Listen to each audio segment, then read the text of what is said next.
성도 여러분, 이렇게 주 안에서 다시 뵙게 돼서 반갑습니다. 찬양 인도하시는 우리 집사님, 가운데서 인도하시는 집사님 계속 얼굴이 은혜롭게 찬양 인도를 하시셔서 올 때마다 은혜 많이 받고 있습니다. 오늘은 종교개혁 기념주일입니다. 그래서 하나님이 기뻐하시는 교회라는 제목으로 지금 말씀을 잠깐 나누려고 합니다. 어느 시골에 있는 예배당에서 불이 났습니다. 소방차가 와서 불을 끄고 있는데 그 예배당을 다니는 초등학교 아들이 불타는 예배당을 보면서 엄마에게 이렇게 울면서 이야기를 했습니다. 엄마, 우리 교회가 불타서 없어지고 있어요 하면서 우니까 엄마가 아들을 달래면서 이렇게 얘기했습니다. 교회는 없어지지 않는 거야. 지금 불타고 있는 것은 교회가 아니라 예배당이란다. 예배당은 교회가 아니니까 걱정하지 말아라. 목사님도 계시고 장로님도 계시고 너와 나와 아빠 그리고 친구들도 있잖아. 어느 곳에 가서든지 예배드리면 되는 것이고 그게 바로 교회란다. 불탄 예배당은 다시 지으면 되는 거야 라고 엄마가 아들에게 이야기를 해주니까 아이가 얼굴이 환해지면서 눈물을 그쳤다고 합니다. 저희 샘물 호스피스 말기 암 환자분들이 오셔서 마지막 시간을 보내는 곳에 오신 어떤 여자 환우님께서 매 주일마다 본교회를 예배당을 가셔야 된다는 거예요. 그래서 아픈 몸을 이끌고 늘 다녀오시는 거예요. 그런데 나중에 몸이 더 아파지니까 이제 못 가시는 거 아니에요. 그러니까 이분이 굉장히 불안해합니다. 내가 이제 교회를 못 가기 때문에 이제 구원을 받고 천국 가겠냐 하는 걱정을 하는 거예요. 그래서 제가 그때 다시 교회와 예배당의 차이 그리고 천국 가는 방법 이런 것들을 잘 설명을 다시 해드렸더니 더 이상 불안해하지 아니하고 예배 잘 드리고 편안하게 있다가 천국으로 잘 이사를 가셨습니다. 교회는 건물이 아니고 하나님을 믿는 이들과 그 무리들이 바로 교회다. 그래서 하나님을 믿는 이들은 교회 대신 교회의 머리 대신 예수님에 붙어 있는 몸이라 이렇게 성경은 표현하고 있습니다.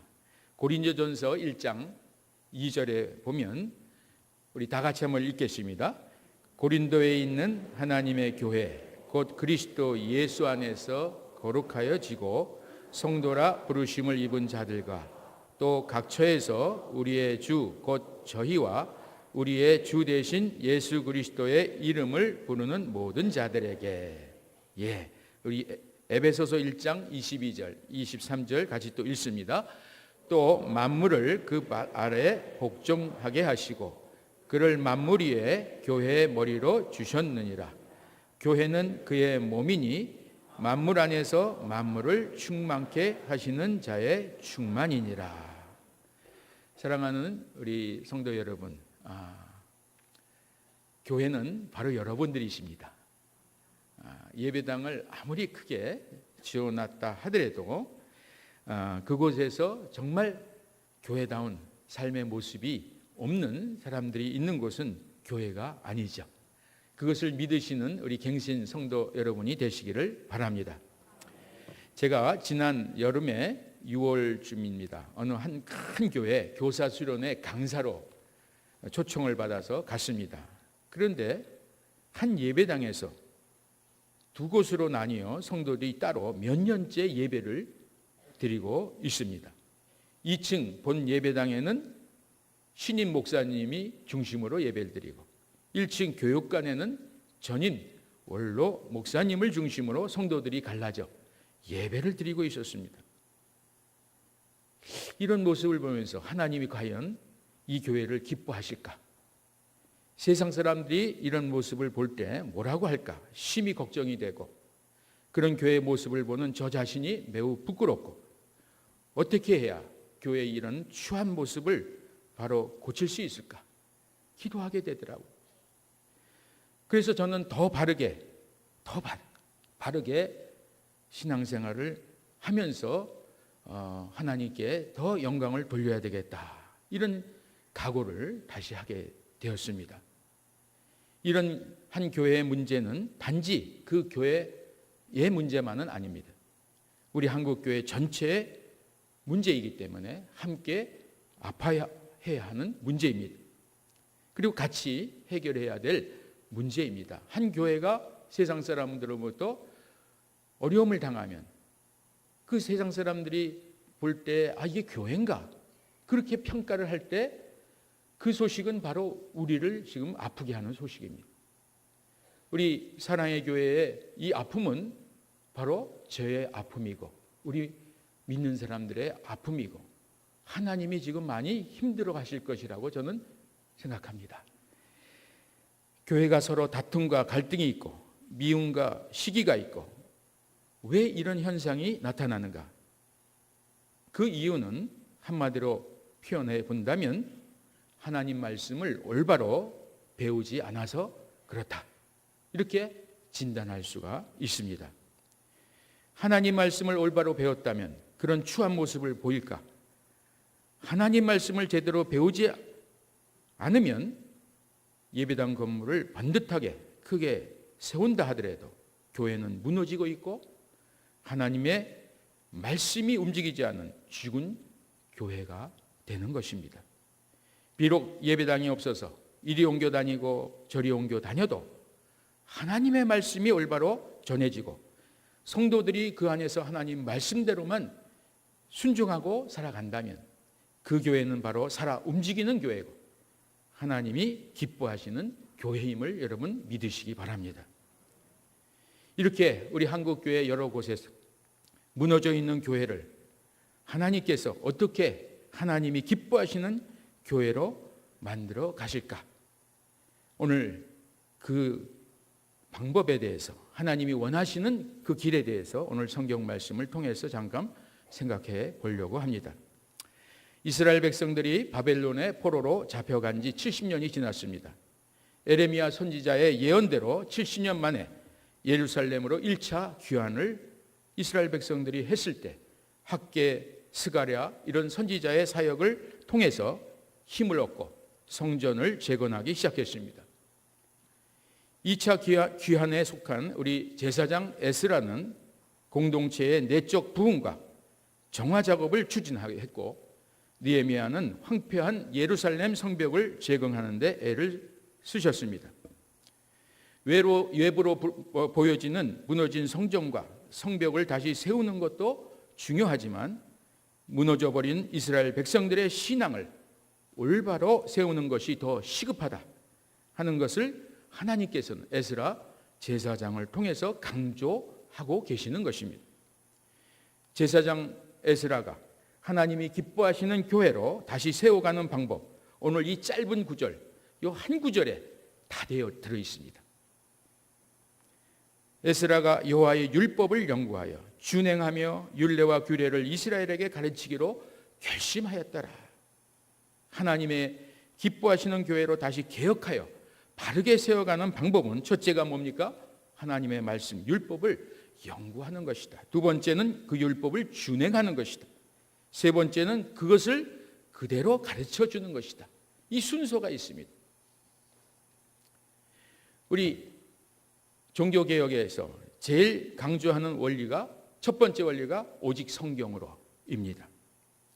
말씀을 온바로 연구하고 배우는 교회, 그 교회가 바로 하나님이 기뻐하시는 교회, 무너진 교회를 바로 개혁하는 올바른 방법이라는 것입니다.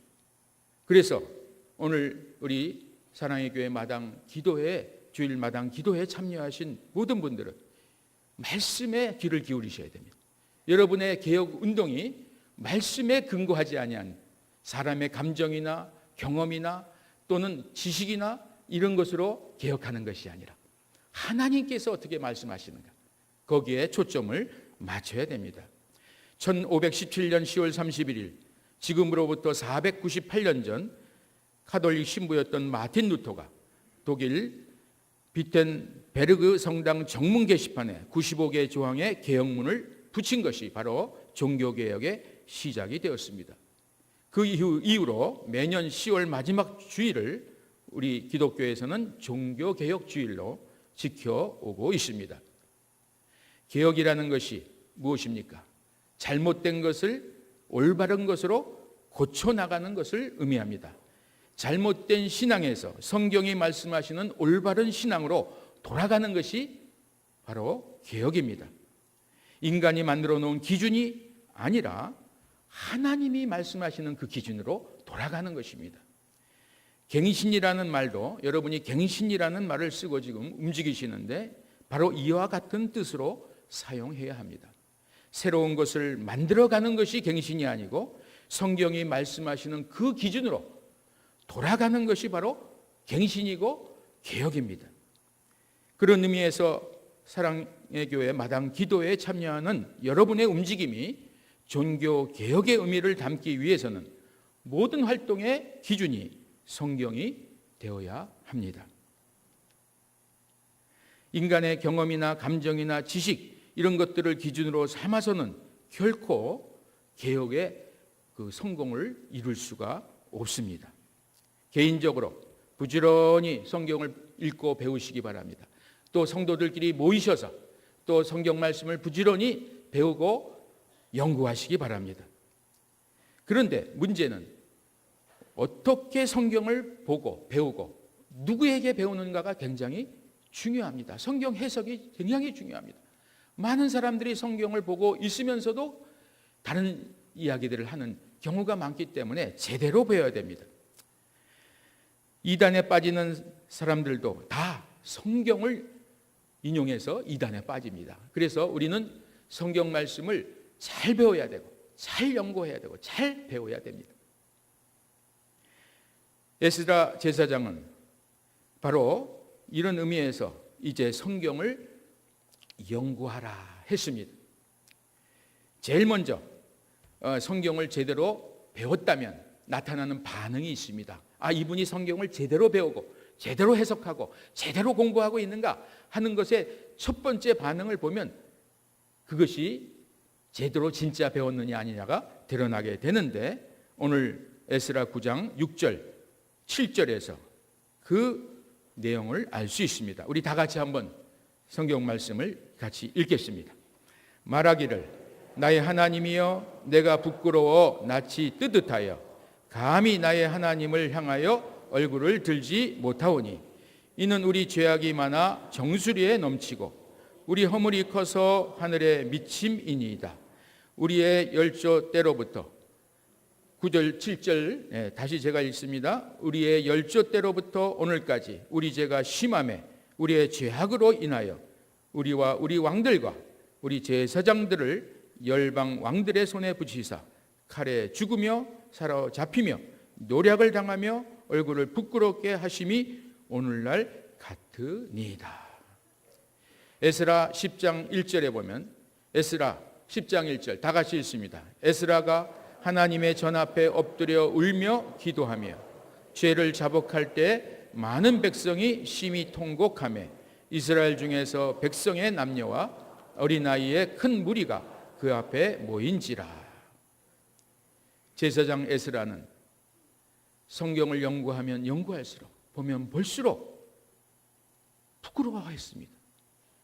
이스라엘 백성들의 모습이 하나님 말씀에 비추어 봤을 때 분명히 잘못되었다는 것을 알았고 자신이 부끄러워 얼굴을 감히 들 수 없다고 고백했습니다.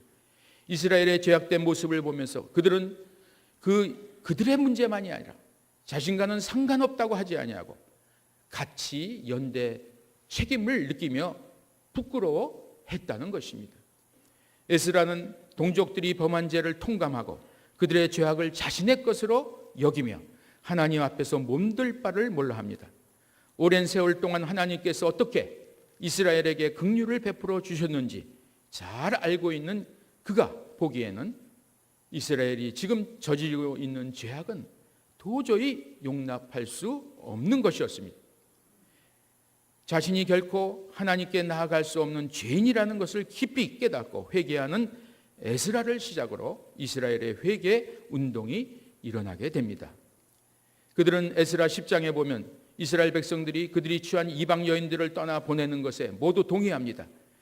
그리고 교회를 바로 세워가기 시작합니다.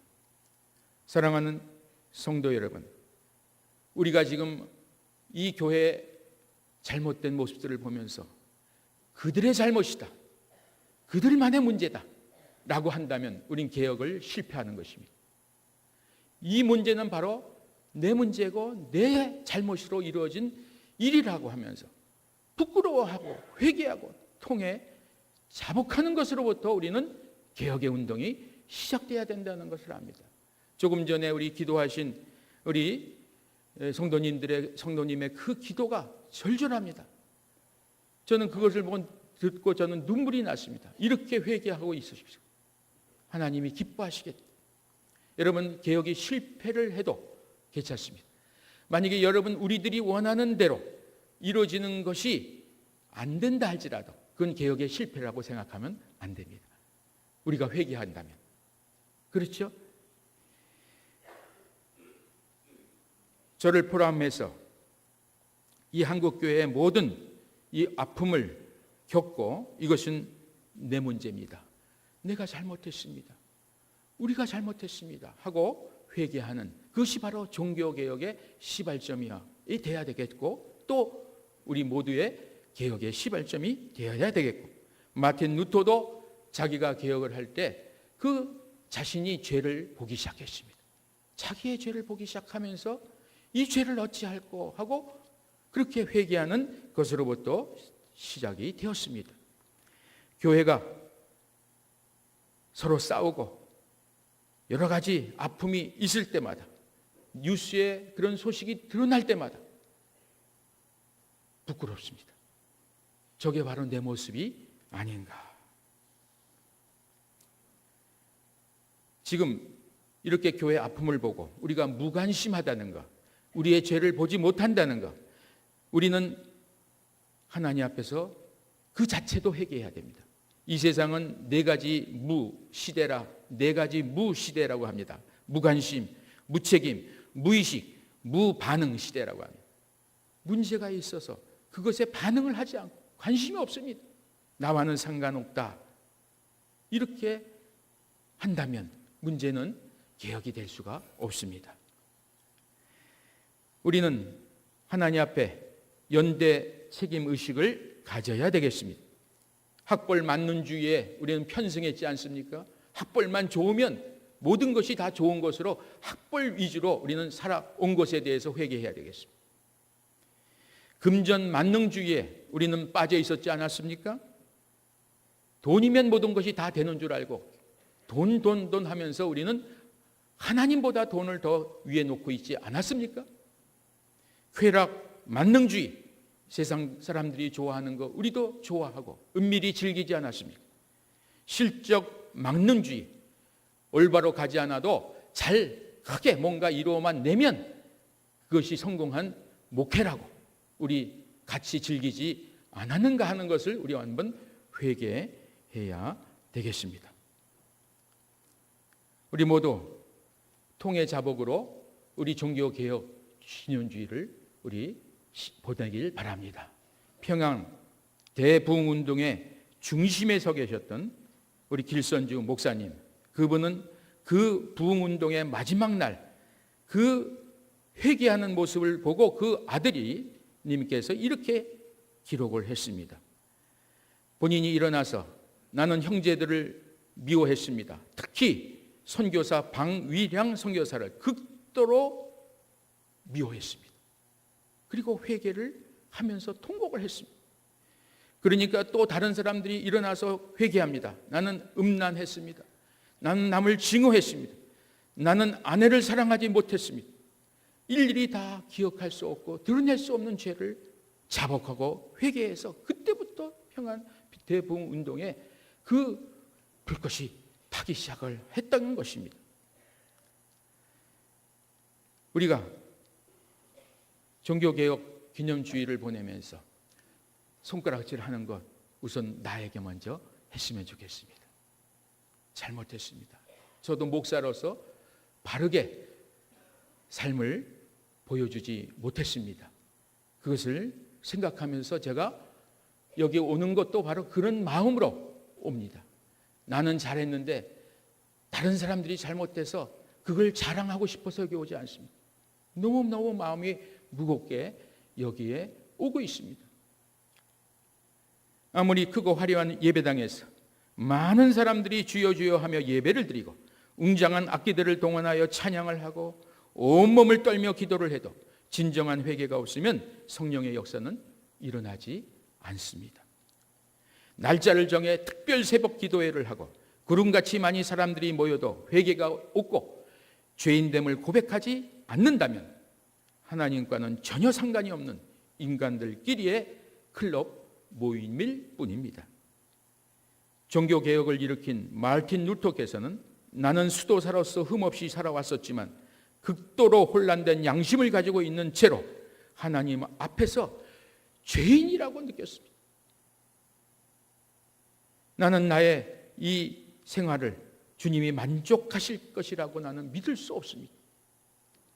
성경을 제대로 배우고 읽으면 자신이 죄인됨을 발견하게 되고 그 죄를 인간의 어떤 방법으로도 해결할 수 없다는 것을 알게 되고 그래서 하나님께서 친히 이 땅에 인간의 몸으로 오셔서 그분이 바로 예수 그리스도신데 그분이 십자가에서 내 대신 죽으심으로 나를 거저 용서받게 해주셨고 그 은혜로 내가 구원받았고 내가 그 은혜로 하나님의 자녀가 되었구나. 이것을 붙들게 될 수밖에 없습니다. 그래서 종교개혁의 두 번째 화두는 오직 은혜로입니다. 성경을 제대로 배우면 우리가 죄인됨을 고백할 수밖에 없어요. 우리로는 아무것도 할 수 없다는 것을 고백할 수밖에. 그래서 오직 은혜, 오직 은혜. 저는 하나님의 이 은혜를 정말 너무너무 감사해서 제가 늘 부르는 찬양이 있습니다. 제가 만약 이 땅을 떠나게 될 때 제게 이 찬양을 불러주면서 떠나라 하는 찬양이 몇 개 있습니다. 그 중에 여러분 혹시 아십니까? 예수 나를 위하여 십자가를 질 때 세상 죄를 지시고 고쳐 당하셨네. 예수님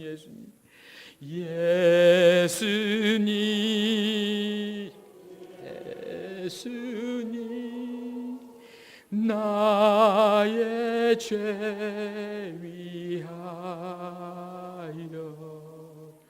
보배 피를 흘리니 죄인 받으소서.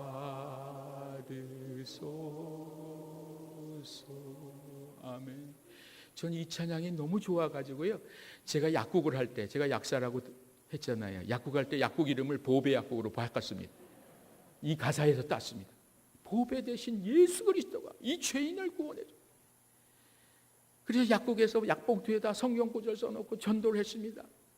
그랬더니 환자분들이 그랬습니다. 약사세요? 목사세요? 그래서 약사입니다. 그랬대요. 근데 어떻게 그 목사님 같이 전도를 잘하세요? 그래서 아마 제가 목사가 된 것 같습니다. 너무 좋은 거예요. 너무 좋은. 여러분 성경을 제대로 알면 우리가 죄인됨을 고백하지 않을 수 없어요. 의인은 없나니 하나도 없다. 그 속에 내가 속했다는 거예요. 그런데 예수님이 그 은혜로 너희가 그 은혜로 우리 에베소서 2장 8절 9절 말씀이 제게는 너무 힘이 됩니다. 한번 읽어볼까요? 너희는 그 은혜로 인하여 믿음으로 말미암아 구원을 받았으니 이것은 너희에게서 난 것이 아니요 하나님의 선물이라. 행위에서 난 것이 아니니 이는 누구든지 자랑하지 못하게 합니다. 저는 이 말씀이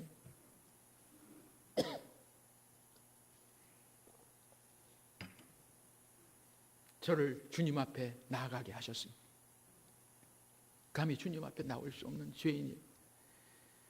그래서 제가 이 사실을 알고 있는데 가슴이 뛰어요. 이 복음을 가장 시급하게 알고 싶어하는 사람이 누구겠는가?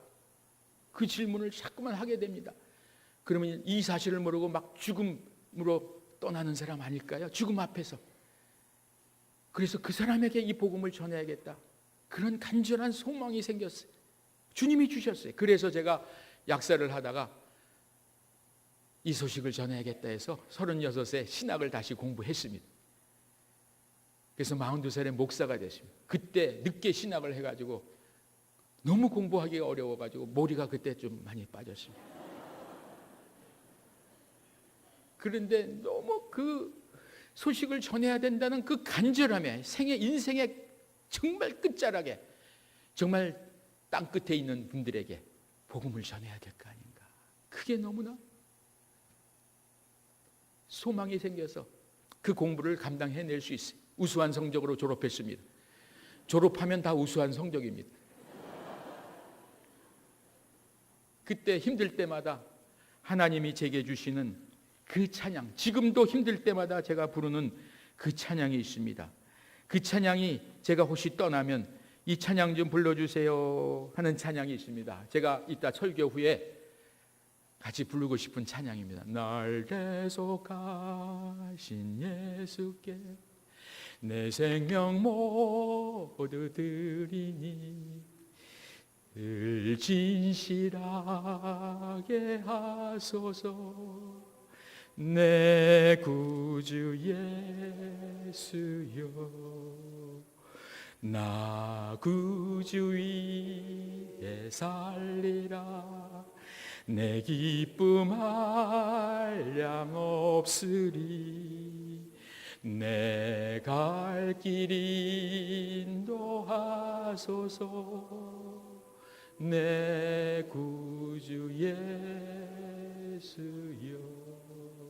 이 찬양만 부르면요, 지쳤다가도 힘이 나는 거예요.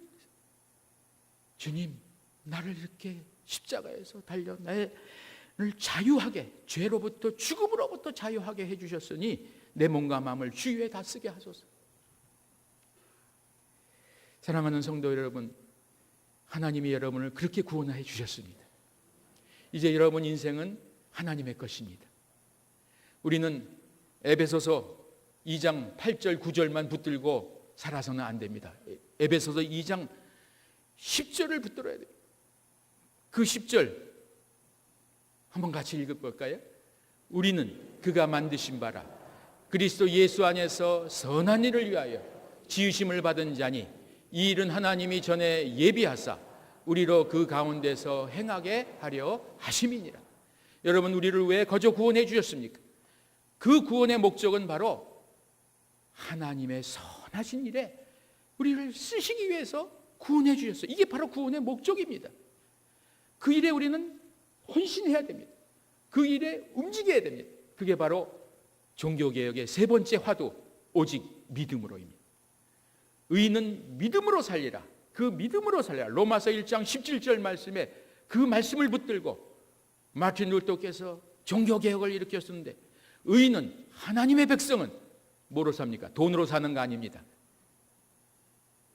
세상 쾌락으로, 명예로, 권력으로 사는 게 오직 믿음으로 예수 그리스도만 믿고 그 예수 그리스도께서 기뻐하시는 그 일에 내 인생을 드리는 것입니다. 그게 바로 하나님이 기뻐하시는 교회의 모습입니다. 사랑하는 성도 여러분, 지금 앞이 보이지 않으십니까? 절망이십니까? 그래도 더 두려워하지 마시기 바랍니다. 하나님의 말씀을 붙들고 은혜로 날 구원해 주신 것을 알고 하나님이 기뻐하시는 일에 내가 지금 움직이고 있다면 세상 사람들이 망했다 하더라도 망한 것이 아닙니다. 하나님이 기뻐하시는 일만 한다면 이 세상을 떠나도, 그 일을 하다가 떠나도 우리는 성공한 인생입니다. 세상 사람들은 패배자라고 평가할지 모르지만 우리 하나님 안에서는 우린 패배자가 아니라 승리자입니다. 여러분, 십자가는 세상 사람들이 볼 때 예수님의 패배입니다. 절망입니다. 희망이 없습니다. 그러나 하나님 안에서는 부활입니다. 영광입니다. 승리입니다. 여러분, 꼭 우리가 원하는 대로 돼야만 승리입니까? 성공입니까? 저는 그동안 호스피스 사역을 하면서 많은 어려움이 있었습니다. 님비 현상에 시달렸습니다. 죽음을 두려워하는 인생들이 막 죽어가는 사람들과 같이 우리 동네 못 살겠다고 데모를 하고 막고 고발을 하고, 그래서 재판을 했는데, 재판을 해서도 이겼는데도 또 고발을 또 덤비고, 뭐 엄청난 어려움이 있었습니다. 사람들이 저보고 그만하라고 그랬을 때 저는 주님이 기뻐하시는 일이면 가는 데까지 갑니다. 가다가 거기서 생이 마참이 된다 할더라도 저는 천국 가겠습니다. 그 각오로 달려왔습니다. 한번 그 각오로 달려온 23년을, 지금 23년을 달려가고 있습니다. 그 모습을 한번 영상으로 한번 만나보겠습니다. 영상 한번 틀어주시죠.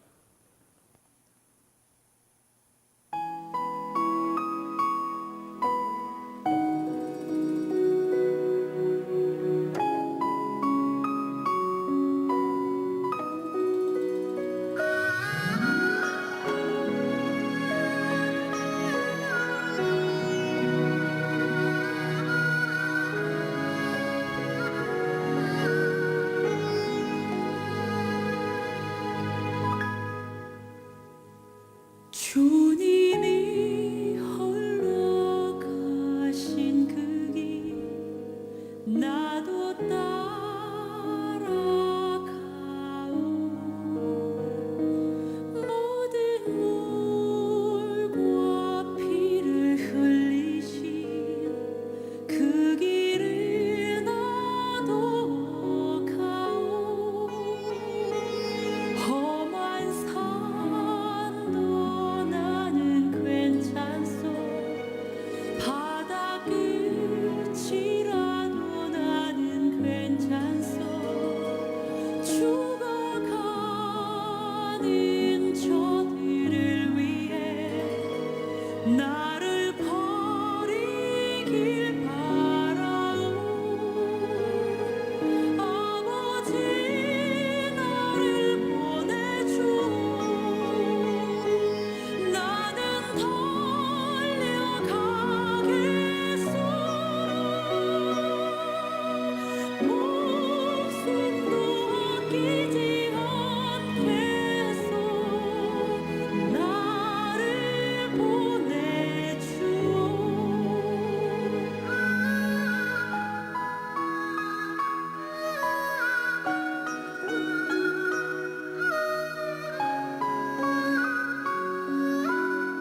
나도 사랑하오.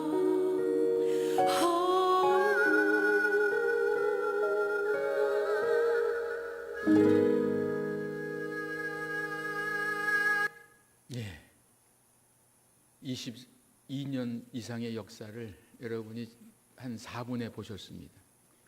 저 과정이 지금 10개의 건물을 지었다고 지금 이렇게 돼 있는데, 사실은 그 더 많은 것들을 이렇게 했지만 실패한 부분도 있습니다. 그래서 그건 표시를 안 하고 지금 현재 운영하는 것만 하는데, 서울 영동교회가 14억을 후원해 주셔서 2년 동안 멈춰 있던 교회, 우리 건물, 마지막 호텔같이 지은 그 건물이 완성이 됐습니다. 그리고 그 교회에서 1억을 다시 후원을 하셔서 버스를 한 대 사 주셨습니다. 그래서 자기네 교회에서 이제 파송을 하겠답니다. 매주 교대로 가서 샘물에 와서 건물만 지어주는 게 아니라 가서 봉사를 해야 되겠다. 이렇게 움직이는 교회. 교회는 주차장이 아니라 주유소입니다. 머무는 곳이 아니라 거기서 에너지를, 길을 받고 영적인 힘을 받고 이제 세상 속으로 움직여 나가는 교회가 되어야 되겠다 하면서 저희들에게 이렇게 파송을 해 주셨습니다. 저는 그동안 어려움이 있을 때마다 앞서간 믿음의 선배들도 어려움을 당했는데 나라고 예외라고 할 수는 없다. 그 생각을 늘 했습니다. 당연히 복음과 함께 고난받는 거 당연하다. 그러나 여기서 우리는 무너지지는 말아야 되겠다. 그 주님이 허락하신 그 자리까지는 가야 되겠다. 이런 생각으로 달려왔습니다. 동네 주민들이 데모를 하고 어려움을 줄 때 이제 동네 주민들하고 단판을 벌려야 될 상황이 왔습니다. 그래서 우리 팀들 보고 같이 가려냐고 눈치를 보니까 다들 뒤로 슬슬 빠집니다. 그래서 제 아내한테 이렇게 물어봤으면 당신 또 갈래냐고 그랬더니 자기는 애를 키워야 되니까 혼자 가시라고 그러더라고요. 그 말은 뭐예요? 가서 죽을 수도 있으니까 죽으면 그 다음에 자기가 애 책임져야 되니까 혼자 가서 해결을 하라고. 그때 제가 느꼈습니다. 리다는 고독하구나. 그리고 또 하나 알았습니다. 리다는 책임을 져야 되는구나. 변명하지 않아야 되겠다. 뒤로 숨지 않아야 되겠다. 내가 결자 해지해야 되는구나. 내가 벌려놓은 일 내가 해결해야겠다. 그래서 혼자 갔습니다.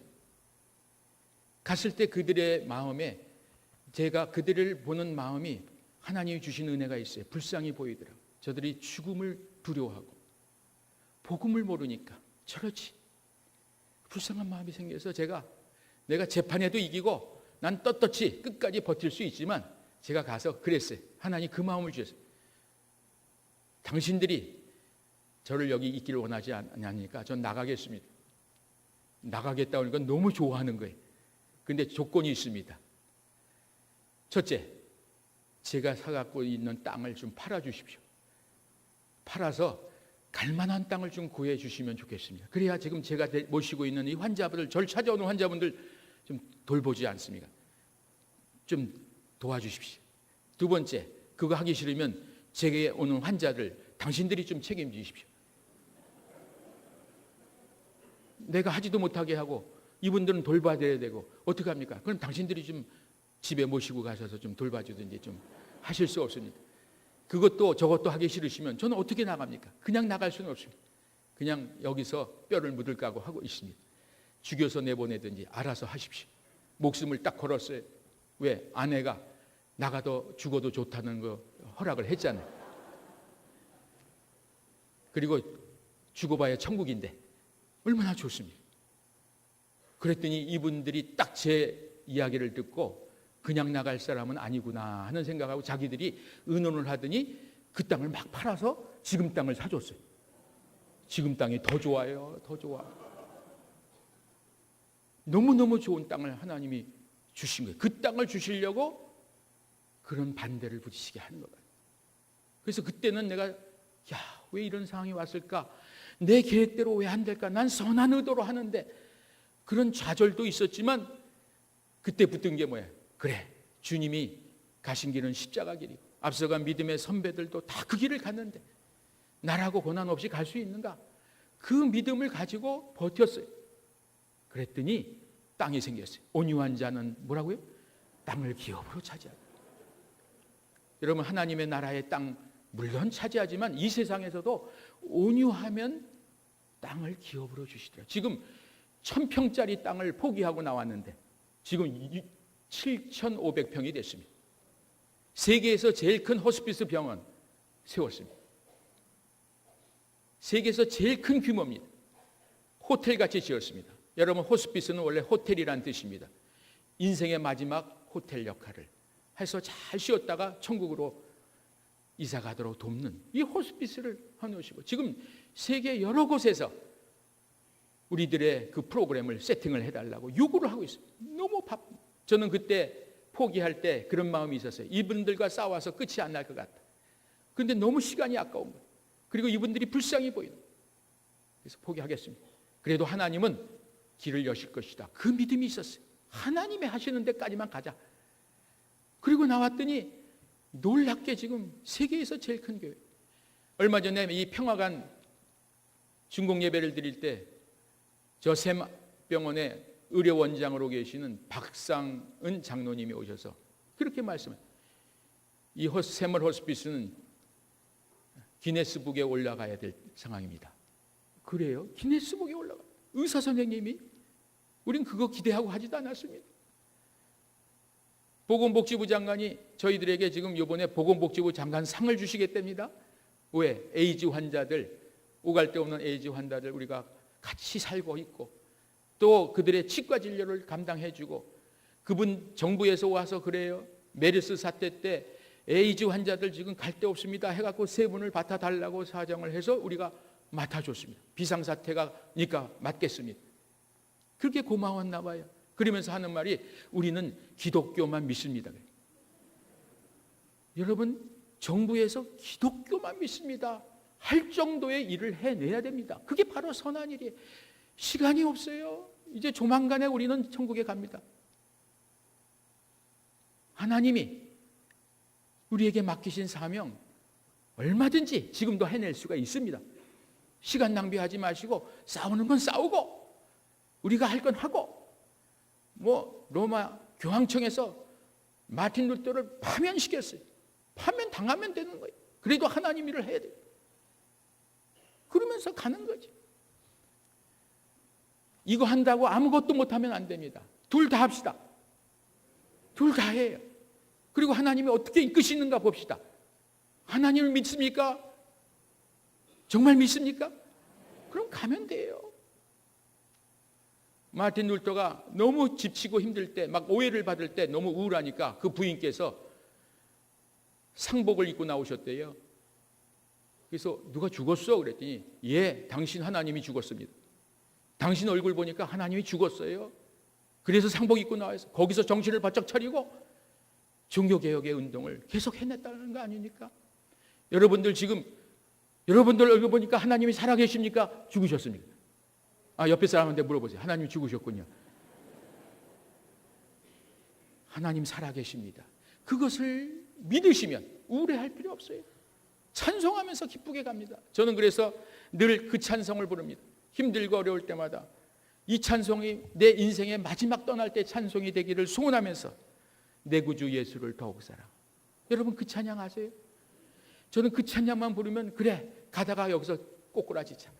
하나님이 여기까지만 허락하셨으면 아멘이다. 그러면서 찬양합니다. 내 구주 예수를 더욱 사랑 엎드려 비는 말 드리소서. 아멘. 내 진정 소원이 내 구주 예수를 더욱 사랑 더욱 사랑. 아멘. 이 세상 떠날 때 찬양하고 숨질 때 하는 말 이것일세. 다만 내 비는 말 내 구주 예수를 더욱 사랑. 제가 사랑의 교회 이번 설교를 5번째 왔습니다. 굉장히 마음이 무겁습니다. 그래서 제가 이 사랑의 교회 문제는 어떻게 해야 됩니까? 신학교 교수님들에게도 선배들에게도 후배들에게도 물어보니까 결론이 이겁니다. 누군가 죽어야 됩니다. 누군가 죽어야 해결이 된대요. 그게 바로 누구여야 되겠습니까? 하나님이 주신 그 사명의 자리에서 우리 죽어야 됩니다. 도망갈 필요 없어요.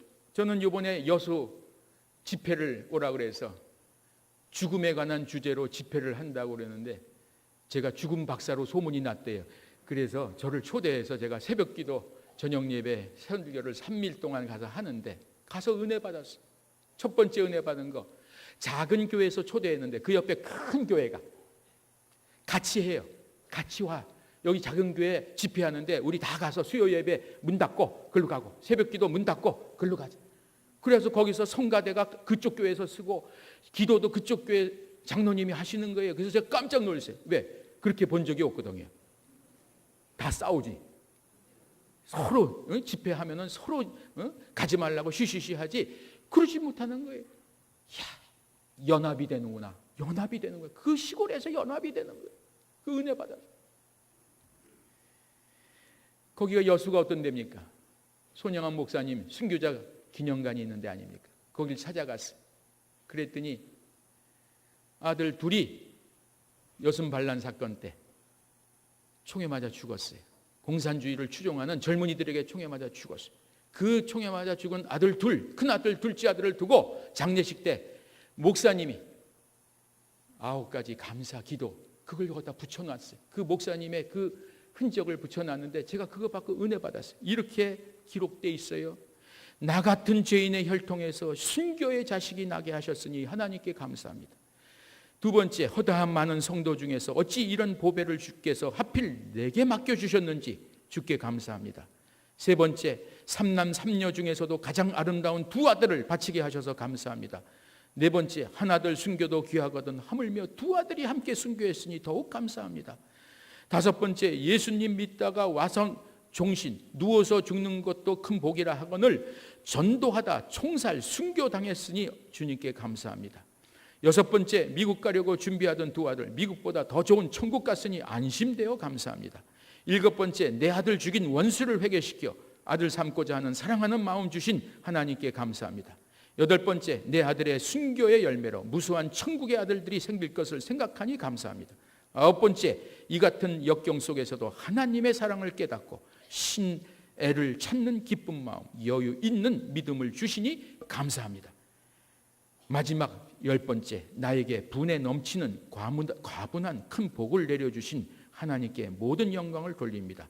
이 일들이 옛날 내 아버지 어머니가 새벽마다 부르짖던 수십 년간의 눈물로 이루어진 기도의 결정이요, 나의 사랑하는 나환자 형제 자매들이 23년간 나와 내 가족을 위해 기도해준 그 성의의 열매로 믿어 의심치 않으며 여러분께도 감사드립니다. 손양원 목사님은 그리고 또 순교하셨죠. 다 6.25 전쟁 때 피난하려니까 피난 가는 척하고 배에 탔다가 혼자 떠날 때 뛰어내려서 내가 떠나면 남아있는 우리 애양원 교회 식구들은 어떡하라고. 그리고 거기 내려서 그들과 순교하셨습니다. 그 모습을 보면서 저 믿음은 어디서 나옵니까? 우리가 정말 오직 성경, 오직 은혜, 오직 믿음으로 산다는 종교개혁자들의 그 신앙을 본받는 자로서 우리는 과연 저런 모습으로 살고 있는가? 다시 한번 제가 회개하고 은혜 받는 그러한 집회를 다녀왔습니다. 사랑하는 성도 여러분, 여러분이 하는 일이 틀렸으면 그만두시고 하나님이 기뻐하시고 하나님이 원하시는 일이고 그렇다고 고난 두려워하지 말고 계속 가는 겁니다. 그렇다면 우리 일제 식민지 시대에 만주에 젊은이들이 독립군이 되겠다고 찾아옵니다. 그러면 그 선배들이 이렇게 물어봅니다. 3가지를 물어본대요. 자네는 총에 맞아 죽을 각오 되어 있는가? 자네는 굶어 죽을 각오가 되어 있는가? 자네는 추위에 얼어 죽을 각오가 되어 있는가? 그게 안 돼 있으면 돌아가게. 그게 안 돼 있으면 돌아가. 여러분, 개혁을 하려고, 여러분이 이게 성경에 비춰봤을 때 바르지 않다면 빨리 여러분이 포기하셔야 돼요. 바르다면 그 일을 하다가 죽을 각오 되어 있습니까? 질문하세요. 자기 자신에게. 굶어 죽을 각오 되어 있습니까? 교회에서 후원을 해주는 선교단체들, 선교사들 굶어 죽을 각오로 바른 말 합니까? 지금 추위에 얼어 죽을 각오가 되어 있습니까? 제가 여기 맨 처음에 왔을 때는 작년 1월 달에 너무 추웠습니다. 근데 요즘은 좀 따뜻하네요. 추워도 가야지. 여러분, 여러분이 원하는 대로 이루어지지 않는다고 개혁이 실패한 거 아닙니다. 때가 되면 하나님이 열매를 맺게 하실 것입니다. 여러분, 송양원 목사님의 두 아들을 죽이고 그 목사님을 죽였을 때 그들은 승리했다고 외쳤을지 모릅니다. 그러나 승리하지 않았습니다. 그 열매는 지금 저에게도 왔습니다. 여러분에게도 왔습니다. 앞으로 후대에도 올 것입니다. 여러분들이 여기서 만약에 이 개혁의 올바른 길이면, 여기서 죽으시면, 순교하시면 그걸로 실패가 아닙니다. 순교의 열매는 맺어질 것입니다. 그럴 각오 없으면 흩어지십시오. 그럴 각오 없으면 돌아가십시오. 그럴 각오가 되면 가는 데까지 가십시오. 가는 데까지 찬송하며 가십시오. 서로 격려하며 갑시다. 팀워크를 맞춰 가십시다. 시시한 건 다 묻어버립시다. 왜? 목표가 또 하나면. 저는 이번에 건물을 이렇게 완공을 해준 그 교회에게 참 감사해요. 반대급부를 기대하지 않아요. 그냥 무조건 도와주면. 우리 교회 빚집시다. 우리 교회도 지을 수 있고 공간도 좁은데 빚집시다. 그리고 선포하고 헌금을 한 거예요. 지어졌어요. 그 지어주신 것에 대해 보답하기 위해서 저희는 부지런히 또 죽을 각오로 섬기는 것입니다.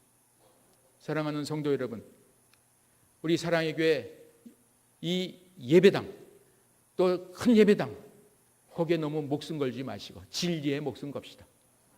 하나님이 포기하고 나가면 또 거기서 하나님이 길을 열어주시고, 포기하지 않아야 될 것이면 여기서 하나님이 길을 열어주실 것이고, 그 하나님만 바라보고 가는 오직 믿음으로, 오직 은혜로, 오직 말씀으로 붙들고 가는 저와 여러분 되시기를 주의 이름으로 축원합니다. 다 같이 기도드리겠습니다. 하나님 아버지, 우리가 정말 성경을 알고 있습니까? 정말 은혜를 붙들고 있습니까? 정말 우리가 믿음으로 사는 자입니까? 다시 한번 질문하고 거기에 응답하는 우리의 삶이 되도록 축복해 주시옵소서. 예수님의 이름으로 기도드리옵나이다. 아멘.